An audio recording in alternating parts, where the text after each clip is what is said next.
Hello, everybody. My name is Anthony Moore, and this is my first pop culture project. And today I'm going to be talking about the three big ideas that we've been talking about in our class over the past few weeks. And those are the duality myth, the consumer culture and branding, and how media desensitizes us to violence.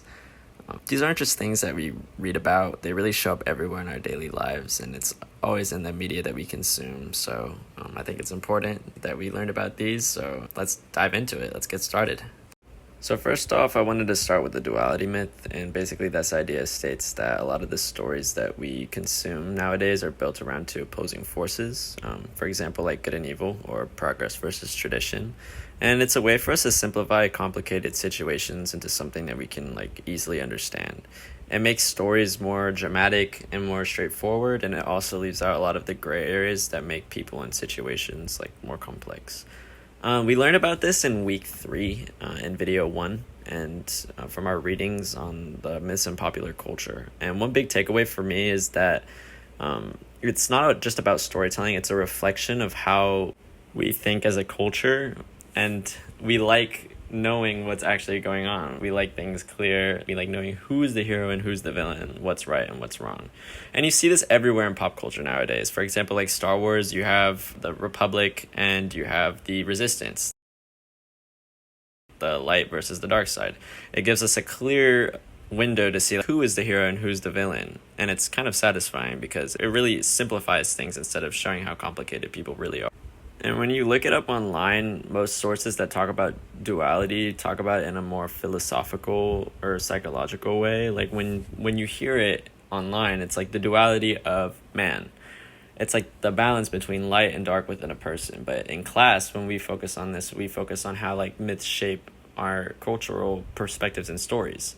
It influences how we view morality, politics, and even our own identities. I chose this topic because I notice it in literally almost everything that I consume, that I watch or even play. I love characters who are borderline good and evil. I love anti-heroes because it really makes you question black and white thinking, it reminds me that people are more complicated and there's always more to people than what meets the eye. So I really find that interesting. Okay. Now, the second concept I wanted to go over is consumer culture and branding. And this is the idea that what we buy and the brands that we buy from really help define who we are. And this is really big nowadays because we're always consuming and we're always buying stuff, especially clothing brands. I think clothing brands is one of the biggest things that people are buying from now. And these brands aren't just selling us products anymore. They're really selling lifestyles and identity. So we talked about this in chapters 3 and 4. Of an introduction to popular culture, and also Naomi Klein's essay, The Brand Expands. And these readings show how companies build emotional connections to products so people feel like they belong to something bigger than what they're really buying. And in pop culture, this really shows up everywhere in ads, music videos, fashion, and even social media. Examples that I think about when I hear brands that sell lifestyles are a lot of these not vintage, because that's what I buy personally, but a lot of these people buy really big name brands like Versace or Nike, for example, or Apple. They don't just sell gear or phones, they all sell mindsets, motivation, Nike Just Do It. It's all about creativity and success, and if you buy from them, you're pushing that lifestyle into reality, and it really connects to the bigger cultural ideas that buying something can somehow make you happier or even feel more complete. If you Google consumer culture, the definition that it gives you is it's defined as a society that's focused on buying things, which is technically true, but in class we look at it deeper. We learned how consumer culture actually plays both sides. It tells us to be unique, but also to push everyone to want the same things. It's like saying be yourself, but make sure that you have the newest iPhone while you do it. And I think that's really funny, but I connect to this concept because I'm really into fashion and I really like dressing up. I like going out and, always looking my best. But I think it's interesting to see how marketing messes up with our emotions and making us wanting to feel the need to impress ourselves and to impress others. So learning about it made me more aware of how much media shapes what we value and how we see ourselves. So the third and last concept that I chose is media desensitization to violence. This means that we're always being exposed to violent movies, games, or videos, and we start reacting to it less and less as time goes on, and it just feels like it's our new normal. And over time, it can really affect on how we react to real life situations and acts of violence. And I think this is more prevalent today because, like, I have experienced this myself, like, even recently with all the crazy things that have been going on and I've been seeing online. It's like it's normal to me now. It's like the new norm in my life. We learned about this in week 6, video 3, and in Vivian Traubach's article, Post Morbid. They both talked about how movies and games make violence look more entertaining, which can change how we feel about it in the real world. And I think this idea is huge in pop culture today because violence sells. It grabs attention and it gives us like a shock factor. But when we see it all the time, we start to lose like an impact to it. And I think that's a problem because it makes real tragedies and real violence feel less serious or emotional. And this is big in America with school shootings and all this violence that's happening, like the Charlie Kirk assassination that was recent. I felt like when I saw it, because it was publicized, I didn't react to it. I felt no emotion when I saw it. And I think that's scary because that was real and it was big and it was like impactful. And when you Google it, the results talk about brain studies or psychological reactions, which is interesting because in class we focus more on the cultural aspect of it, obviously. We talk about how Hollywood, even groups like the Pentagon, use violent imagery to reshape how we think about war, heroism, and power. And that side of it doesn't show up in like the basic definitions online, which is interesting. But I picked this because it's honestly something that I noticed within myself, and I watch a lot of violent movies as of recent, and I don't feel much like emotions anymore towards it, and it's scary, honestly. I'm just realizing now that I'm desensitized to violence. Like, I love horror and I love like all of these genres of violent movies, and it's made me realize how much the media that we consume can change how we see the world over time, and it shows how much empathy we feel, and it's something I think more people should be aware of. So those were the 3 concepts that I chose. Again, they were the duality myth, the consumer culture and branding, and the desensitization to violence. I think each one connects to how we see the world through media, and it helps us to understand good and evil, how we define ourselves, and how we feel about violence. So now I want to move on to section 2 of my project, where I need to pick up the pace because this took a little too long. So in section 2, I'm going to be analyzing the trailer for Avatar: Fire and Ash, which is coming out soon, so hopefully you enjoy. So this is my analysis of the trailer for Avatar: Fire and Ash, which is coming out in 2025, and it's a 3rd film in the James Cameron series, which I'm very excited. I love James Cameron. And the movie reveals a powerful message about nature, morality, and power in modern American culture.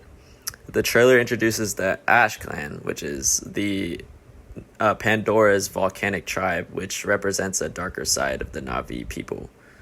So if we're taking a look, the trailer relies heavily on visualization and emotional contrast. So it's going to be fire versus water, destruction versus beauty, and rage versus empathy. And the use of the orange flames and just like the flames of the ash people, it's a very intense imagery and it creates urgency and tension. And I think these rhetorical choices that were used in the trailer by the directors persuade viewers to see the film, and it reminds us that humanity's fascination with both chaos and redemption. So Cameron uses imagery of like burning landscapes to mirror the real world climate of fears, and it's appealing to our collective anxiety about environmental collapse as well. When looking at it from a narrative perspective, Fire and Ash continues the Sully's family saga, but it flips the moral lens.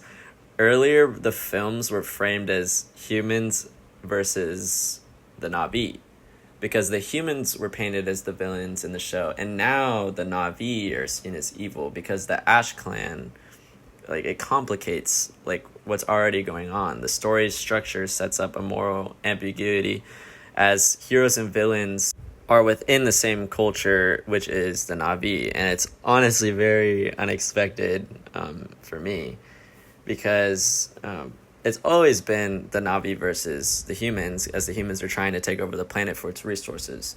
But it becomes a narrative about division, survival, and the cost of vengeance. And the mythic, the hero's journey, evolves into a generational struggle, where it's like exploring whether peace is possible in a world built on cycles of violence, which I think it's going to be very different seeing this movie as opposed to the first two.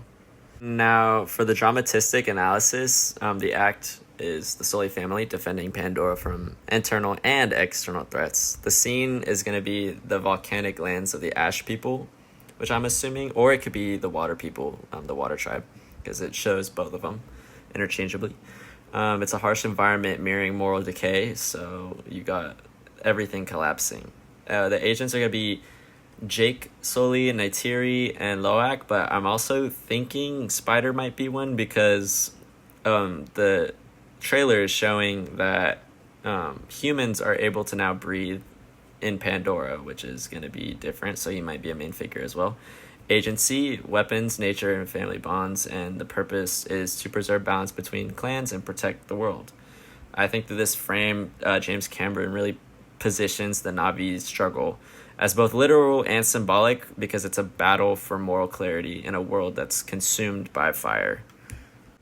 From a neo-Marxist perspective, the trailer critiques how systems of power justify domination.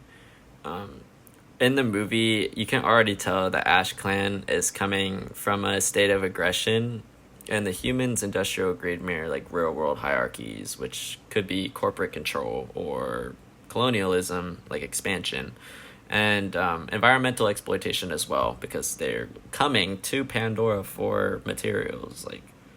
I think it's ironic that this critique comes from one of the most expensive corporate franchises ever made, but it reflects capitalism's ability to package resistance as entertainment. The trailer really invites you, the viewer, to question whether progress always demands destruction. And that has always been like a central theme in the past two movies as well. So all in all, I think analyzing Avatar, Fire and Ash through these perspectives show how the film embodies America's current contradictions, which would be environmental guilt, maybe fascination with spectacle, and moral duality. The trailer suggests that in 2025, audiences really crave stories that challenge morality instead of just exploring what's in between, if that makes sense. Anyways, that was my breakdown for the movie Fire and Ash, and I hope you enjoyed this project. I had a lot of fun making it. I really learned a lot, and it made me think a little bit too much, but I love it. I love pop culture, and I think this project was a great way to showcase what I've learned so far, and I'm happy to have done it. So thank you for watching. Whoever's watching, I'm probably going to post this on YouTube or upload it to Google Drive. I'm not sure how I'm going to upload it, but thank you so much, and enjoy the rest of your night. Or day, whenever you're watching this. It doesn't really matter.